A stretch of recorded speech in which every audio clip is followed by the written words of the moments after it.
Depois de ser comunista, eu fui simpatizante, né, do Partido Comunista, eu até dava um dinheiro e tal. Depois eu passei a ser esquerdista e hoje sou realista. Porque a esquerda é muito festiva, a esquerda tem uma grande teoria. Todos nós éramos comunistas, esquerdistas, então todo mundo tinha que ter muitos filhos para povoar o Brasil, né? Não é bem isso que nós multiplicamos, foi a nossa pobreza, né? A nossa miséria foi multiplicada, então nós temos agora miséria para tudo quanto é canto, né? E essas teorias na prática não deram certo. Me admira que um socialista totalitário tenha um descaro monumental de falar em liberdade. Mas o cara fala em liberdade, o cara engoliu o pacto de Armando soviético, o pacto engoliu a escravidão, a castração espiritual de povos inteiros e vem falar em liberdade para cima de mim. O único país do mundo que se leva comunismo a sério é o Brasil. E é tudo bafo de boca. O primeiro tiro sai todo mundo correndo. Você é frequentemente criticado porque teria se tornado de revolucionário em conservador. Você aceita essas críticas? Eu acho que passei de criança a adulto. Eu tinha, assim, uma espécie de socialismo romântico, que é uma espécie de gonorreia juvenil que dá em todo mundo. Por exemplo, a gente se curar a tempo pelo confronto com a realidade. Eu me curei a tempo. Doutor Arnaz, qual é o seu ideário? Quer dizer, o senhor é comunista, o senhor é socialista? Não, senhor, deixe-me dizer de forma clara para o senhor. Durante a juventude, né, egresso de família humilde e tendo tido contato com a filosofia marxista, eu fui um entusiasta dela. E do ponto de vista teórico, eu vou dizer para o senhor, eu nunca vi nada mais belo. Uma sociedade onde não houvesse patrões empregados. Uma sociedade onde não existisse a herança. Onde as oportunidades das minhas filhas, as mesmas do filho do motorista. Mas, infelizmente, do ponto de vista prático, isso fracassou. Qualquer pessoa lúcida que observe o quadro político no planeta sabe que, infelizmente, por alguma razão que eu não sei caracterizar, por alguma razão íncita ao ser humano, isso não deu certo. Então eu vou defender, em chegando ao poder, a propriedade privada dos bens de produção. Então é regime capitalista. Escuta, deixa eu responder.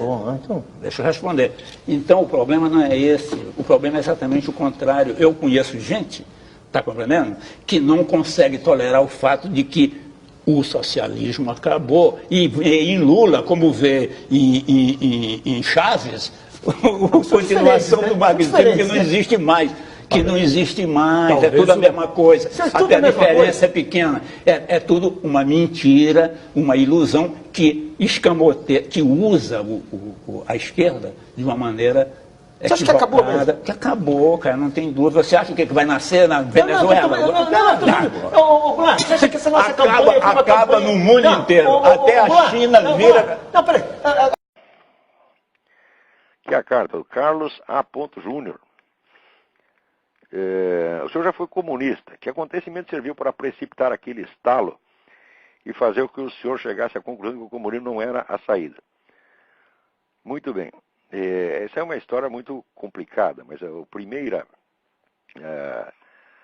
primeiro sinal de que aquilo não prestava, eu obtive já praticamente no primeiro mês, né, de participação no Partido Comunista. Note bem que dentro do partido eu era peixe pequeno, eu era o que eles chamavam tarefeiro. Tarefeiro é o sujeito que só obedece ordem e não discute.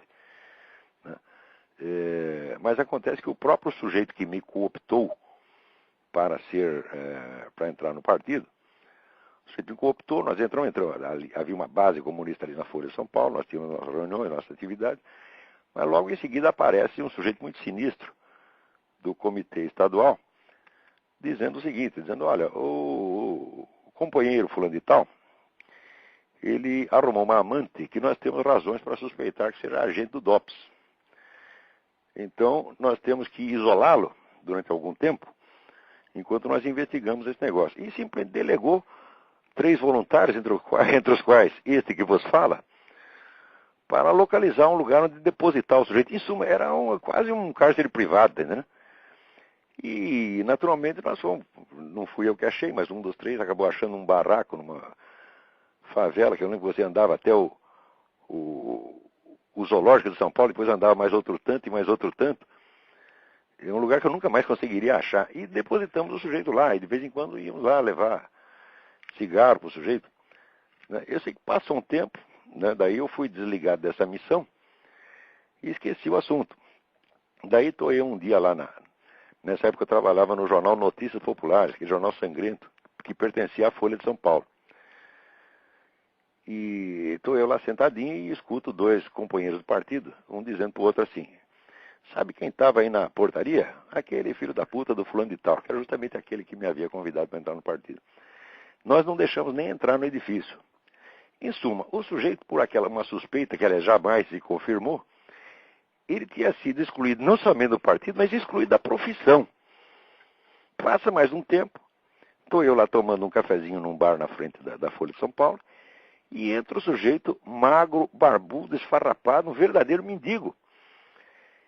E vem falar comigo. E eu, como bom militante, leal ao partido, virei as costas, o cara não quis nem conversar com ele. Foi uma semana depois que eu comecei a pensar, falei, olha, não só eu sou um filho da puta, mas todos esses são filhos da puta. Quer dizer, isso aqui é um ambiente de uma moralidade baixíssima, no fundo, tão ou mais repressivo do que aquela ditadura que ele condena. E eles vivem se queixando de que são excluídos e são, como é que se diz, escorraçados da sociedade, mas eles fazem isso com uma técnica e fazem com uma satisfação sádica enorme. Esse foi o episódio que me botou a cabeça para funcionar. Mas mesmo assim, eu sou muito burro. Eu levei muitos anos ainda para tirar a conclusão, porque mesmo depois que eu me afastei do partido, eu estava envolvido naquela atmosfera esquerdista que domina a imprensa. Dominava já naquela época. A imprensa inteirinha era esquerdista. Havia ainda naquela época articulistas de direita importantes. Eu me lembro, por exemplo, do Lenildo Tabosa Pessoa, que trabalhava no Jornal da Tarde. Escrevia uns artigos muito bons no Jornal da Tarde. E eu me lembro que o Lenildo era odiado pela redação inteira, pelo simples fato de ser direitista. O único direitista que não era odiado, que eu me lembro, era o Carlinhos Brickman, que era um sujeito gordo, tamanho de uma porta na altura e na largura. E que era um sujeito tão simpático que ninguém conseguia ficar com raiva dele. Então o perdoavam por ser direitista e até malufista, parece que se dizia. Mas, em geral, a atitude das redações contra pessoas conservadoras era extremamente hostil. Isto já no tempo da ditadura, tá certo?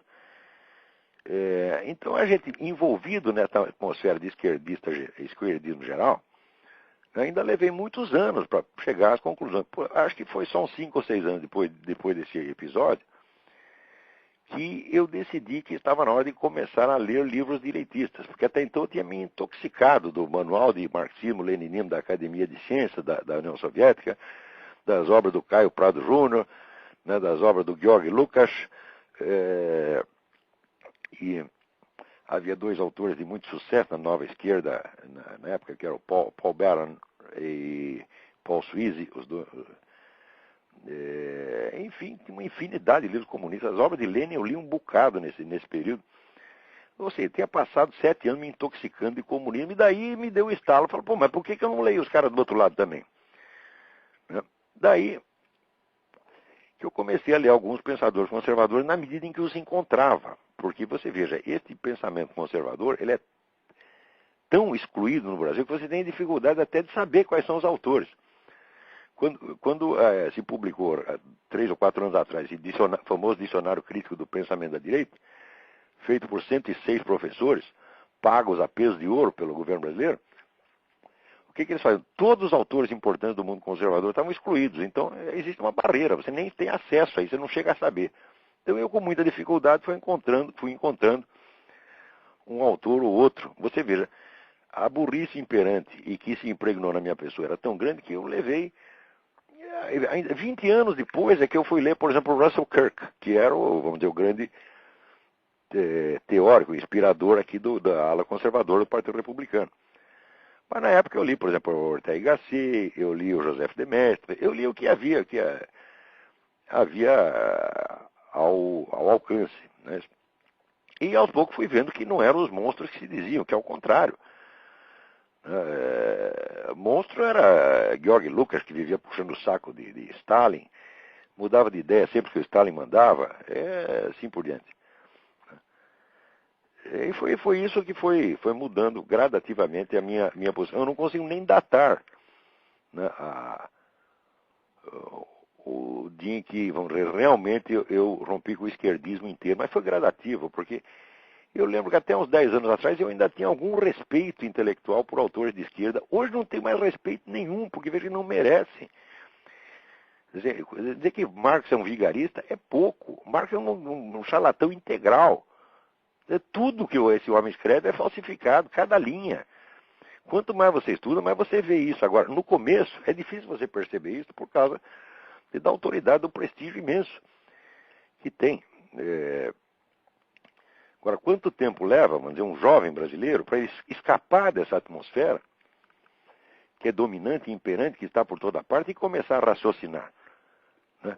Quer dizer, isso é que nem o peixe. O peixe não consegue saber o que é água porque ele nunca esteve fora da água, então não tem meio de comparação. Isso, para um estudante brasileiro, é um dos maiores desafios.